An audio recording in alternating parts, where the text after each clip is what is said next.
बिस्मिल्लाहिर्रहमानिर्रहीम। मैं हूं आपका मेज़बान वसीम ख़ान और आप देख रहे हैं WK न्यूज़। नाज़रीन, बहुत सारी ख़बरें जो हैं वो जमा हो चुकी हैं। मुल्क में क्या हालात हैं वो सब आप देख रहे हैं। एक अहम तरीन ख़बर मैं दूंगा आपको शाह महमूद कुरैशी साहब के बारे में। इसके अलावा तहरीक इंसाफ के कई अहम रहनुमा जिनको नई जिम्मेदारियां सौंपी हैं उसके बारे में बताऊंगा, और इलेक्शन होने जा रहा है या नहीं इसके बारे में भी मैं आपको बताऊंगा। अच्छा, मेरा व्लॉग जो है वो शुरू होता है। सबसे पहले मैं आपको बताता हूं कि शाह महमूद कुरैशी साहब जो है अडियाला जेल रावलपिंडी से बाहर आए तो उम्मीद ये की जा रही थी कि वो सीधे प्रेस क्लब जाएंगे, वहाँ से साफियों के सामने प्रेस कॉन्फ्रेंस करेंगे और उसके बाद सवाल और जवाब होंगे।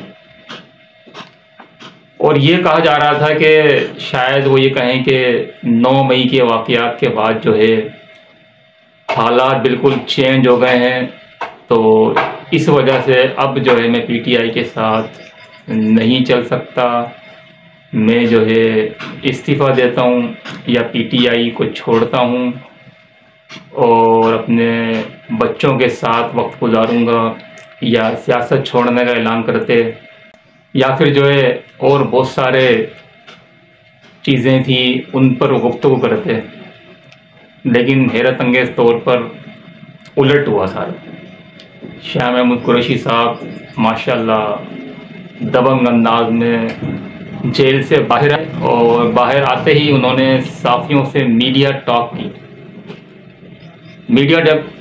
टॉक की और उन्होंने कुछ बातें ये कहीं कि सबसे पहले जो है मैं अपने फैमिली का शुक्रिया अदा करना चाहता हूँ। उन्होंने अपनी बेगम की बहुत तारीफ़ की, उन्होंने उनका बहुत साथ दिया, बीमारी की हालत में थी वो, उसके बावजूद उन्होंने जो है मैं शाह कुरैशी साहब का साथ दिया। बेटियों के बारे में बड़ी तारीफ़ करी, बेटों के बहुत तारीफ़ की, और साथ साथ उन्होंने अपने जो वकील थे उनके लिए कहा कि उन्होंने दिन रात एक करके जो है कोशिशें की और बिलाखिर में इस वक्त जेल से बाहर।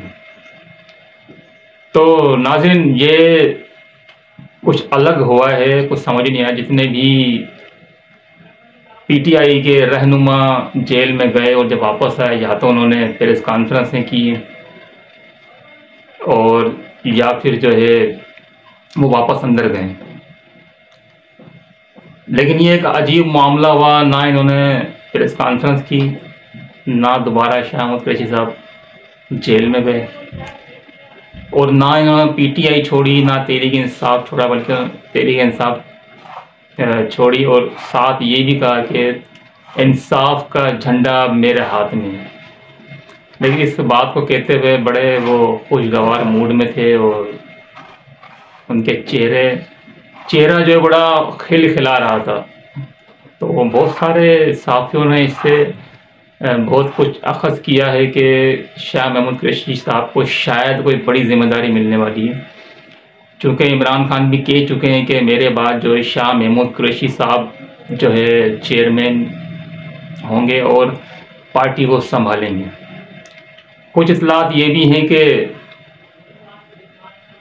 जब शाह महमूद कुरैशी साहब लाहौर जमान पार्क में इमरान खान से मुलाकात करेंगे, उस पर उन्होंने ये कहा था सवाल लेने से पहले कि मैं पहले इमरान खान से सियासी माहौल पर जो है बातचीत करूँगा, उसके बाद तफसीली ब्रीफिंग दूंगा तमाम मीडिया को। अब देखना ये है कि शायद आज जो है वो इमरान खान साहब से मिलें और उसके बाद प्रेस कॉन्फ्रेंस करें और उसमें आगे का लाहेअमल बनाएं, या आगे का लाहेअमल क्या होगा वो मीडिया को बताएं।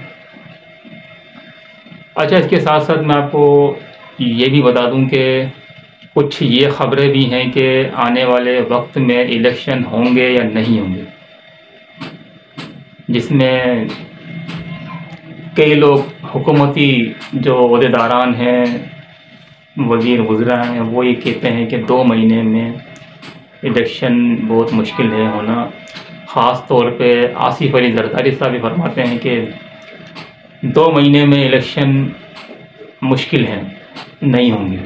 इसके अलावा उन्होंने कहा कि जब मैं कहूँगा जब इलेक्शन होंगे। उन्होंने कहा कि जो पीपल्स पार्टी के अंदर जो शामिल हुए उनसे खिताब करते हुए उन्होंने कहा कि सब्र का फल बहुत मीठा है, थोड़ा सब्र करें, इंतज़ार करें, आपको बहुत कुछ मिलने वाला है। अब क्या मिलने वाला है ये तो आसिफ अली ज़रदारी साहब ही बता सकते हैं। बहरहाल बहुत सारे मामला जो हैं चल रहे हैं इस्लामाबाद में, नई नई खबरें आती रहती हैं, कोई क्या कह रहा होता है, कोई क्या कह रहा होता है। बहरहाल आने वाले वक्त में क्या होने जा रहा है ये चंद दिन में मालूम हो जाएगा। वफाकी हुकूमत जो है वो 9 तारीख यानी कि 9 जून को बजट पेश कर रही है। अब देखते हैं कि वो बजट कितना आवाम दोस्त होता है। तो नाज़रीन, मेरा व्लॉग मैं यहीं पर ही ख़त्म करता हूँ। आने वाले व्लॉग जो है बहुत अहम तरीन होगा, इंतहाई अहम तरीन होगा, क्योंकि कुछ खबरें आ रही हैं जो ज़राए बताते हैं। तो आने वाले जो है व्लॉग मेरा उसका ज़रूर इंतज़ार कीजिएगा, और चैनल पर अगर नए हैं तो ज़रूर सब्सक्राइब कर दीजिएगा और लाइक कर दीजिएगा। इसी के साथ मुझे इजाज़त दीजिए। अपना और अपने वालिदैन का बहुत ख्याल रखिएगा। अल्लाह हाफ़िज़।